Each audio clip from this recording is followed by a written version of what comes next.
సర్దార్ వల్లభాయ్ పటేల్ 150వ జయంతి సందర్భంగా జాతీయ ఐక్యతా దినోత్సవాన్ని రాష్ట్ర వ్యాప్తంగా ఘనంగా నిర్వహించారు. ప్రకాశం జిల్లా కనిగిరిలో పోలీస్ శాఖ ఆధ్వర్యంలో ఐక్యత కోసం 2K రన్ను చేపట్టారు.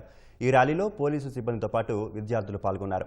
ఐక్యత, సోదరభావాన్ని పెంపొందించే నినాదాలు చేస్తూ అందరూ ఉత్సాహంగా పరుగులు తీశారు.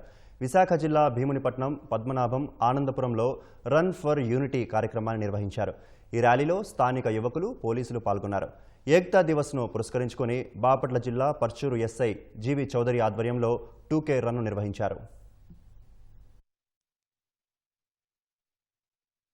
రన్ ఫర్ యూనిటీని పర్చూరు పట్టణంలో కండక్ట్ చేయడం జరిగింది. ఈ రన్ లో సుమారు 2 కిలోమీటర్స్ రన్ లో పర్చూరు పోలీస్ సిబ్బంది మరియు పర్చూరు పుర ప్రముఖులందరూ కూడా పార్టిసిపేట్ చేయడం, పర్చూరు పట్టణంలో ఈ రన్ను కండక్ట్ చేయడం జరిగింది. సర్దార్ వల్లభాయ్ పటేల్ గారు ఎవరైతే ఉన్నారో ఈ దేశంలో ఉన్నటువంటి అన్ని సంస్థానాలను కూడా ఏకీకృతం చేసి భారతదేశం కిందకి పరిపాలన కింద తీసుకొని రావడం జరిగింది. ఆయన గుర్తుగా ఈరోజు రన్ ఫర్ యూనిటీ, దేశం మొత్తం ఒకటే ఐకమత్యంగా ఉండే విధంగా ఈ రన్ ఫర్ యూనిటీని కండక్ట్ చేయడం, ఈ రన్లో పార్టిసిపేట్ చేయడం చాలా ఆనందంగా ఉంది.